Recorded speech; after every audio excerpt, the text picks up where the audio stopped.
네, 한 주간 이슈를 알아보는 앞으로 코너에선 이번 주 화제였던 중대재해처벌법 50인 미만 사업장 적용 유예에 대해서 다뤄보고요.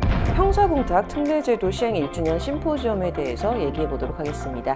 양인석 변호사님 모셨습니다. 변호사님 어서 오세요. 안녕하세요. 네, 저희가 먼저 이번 주 이슈됐던 내용들 중에서 법조계 동정부터 좀 알아보도록 하겠는데요. 이번 주에 형사공탁 특례제도에 관한 심포지엄이 있었다고요? 네, 지난 화요일 대한변호사협회와 한국여성변호사회는 형사공탁 특례제도 시행 1주년 점검과 보완 심포지엄을 개최하였습니다. 이 형사재판 단계에서 피해자의 동의 없이 공탁할 수 있도록 공탁법이 개정되어 형사공탁 특례제도가 시행되었는데요. 시행 후 1년이 지난 시점에서 제도의 문제점과 개선 방안을 논의하는 자리였습니다. 네, 구체적으로 이번 심포지엄에서 어떤 논의들이 있었을까요? 예, 여러 쟁점들이 있었는데 특히 기소공탁에 대한 논의가 많았습니다. 보통 형사공탁이 이루어지면 법원과 검찰에서 피해자에게 공탁 사실을 알리고 피해자는 공탁금 수정 의사를 밝히거나 공탁금 수정을 거부하고 피고인의 처벌에 대한 의견을 밝힐 수 있습니다. 이러한 공탁 사실 통지는 공탁 후 일주일 내외가 소요되는 게 보통인데요. 그런데 일부 피고인은 피해자가 공탁에 관한 의견을 밝히지 못하도록 재판 선고 하루 이틀 전에 공탁을 하고 유리한 양형요소로 적용을 받는 경우가 있는데 이러한 것을 기습공탁이라고 부르고 있습니다. 기습공탁을 좀 어떻게 다뤄야 하는지에 대해서는 현재 통일된 입장은 없습니다.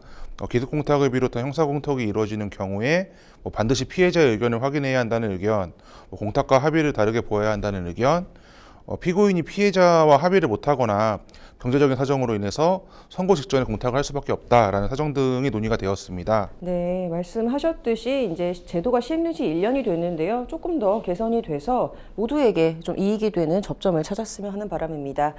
이번 주 이슈로 넘어가서요.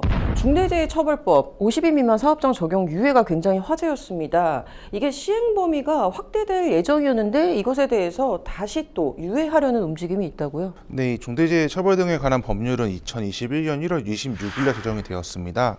제정할 당시에 산업 현장에서의 준비가 부족하다는 이유로 법 자체는 공포 후 1년 뒤에 시행하고 개인 사업자 또는 50인 미만의 사업, 공사금액 50억 원 미만의 공사는 공포 후 3년 뒤에 적용을 받도록 규정하였습니다.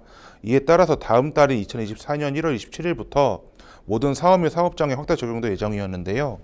중소기업 관련 단체 등 경영계에서는 안전 및 보건 확보를 이행하는 데 어려움이 존재한다는 이유로 추가적인 적용 유예를 요청하고 있고 정부와 여당도 법 적용을 2년 더 유예하여 2026년 1월 27일부터 적용하는 개정안을 추진하고 있습니다. 네, 이게 사실 지금 논란이 굉장히 많이 있습니다. 노동계 반응 좀 어떨까요? 예, 노동계는 아무래도 예정대로 다음 달부터 50인 미만 사업장에 대한 유예를 종료시켜야 된다라는 입장입니다. 한국노총과 민주노총은 지난 5일 국회 앞에서 중대재해처벌법 적용 유예 연장 반대 시위를 진행하였는데요. 중대재해처벌법이 근로자의 생명과 직결되는 법안이고 만약 적용이 유예된다면 법 제정으로 인해서 확대되고 있는 안전에 대한 인식과 비용 투자에 관한 움직임에 부정적인 영향을 끼치게 되고 이는 결국 중대재해처벌법을 무력화하게 되는 것이라고 주장하였습니다.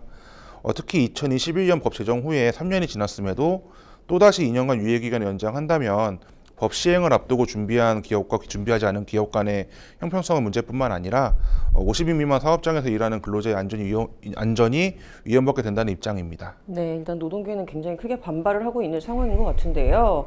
중대재해처벌법 이거 지금 갑론을박 굉장히 많습니다. 변호사님 개인적인 의견 어떠신가요? 예, 일단 노동계가 주장하는 대기업과 중소사업장에서 일하는 근로자 모두 안전한 환경에서 일을 할 수 있어야 된다는 점은 귀를 기울일 필요가 있다고 생각합니다. 실제 지난해 산재사고 사망자의 80%가 50인 미만 사업장에서 발생하기도 하였습니다. 다만 중소기업이 인력이나 비용 문제를 이유로 중대재해처벌법상의 안전보건 확보 의무를 제대로 준비하지 못한 것도 사실입니다.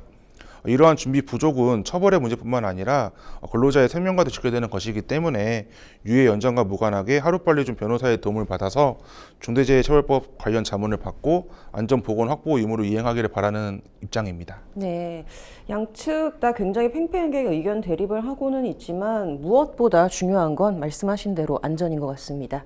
이번 주 여기까지 듣도록 하겠습니다. 감사합니다.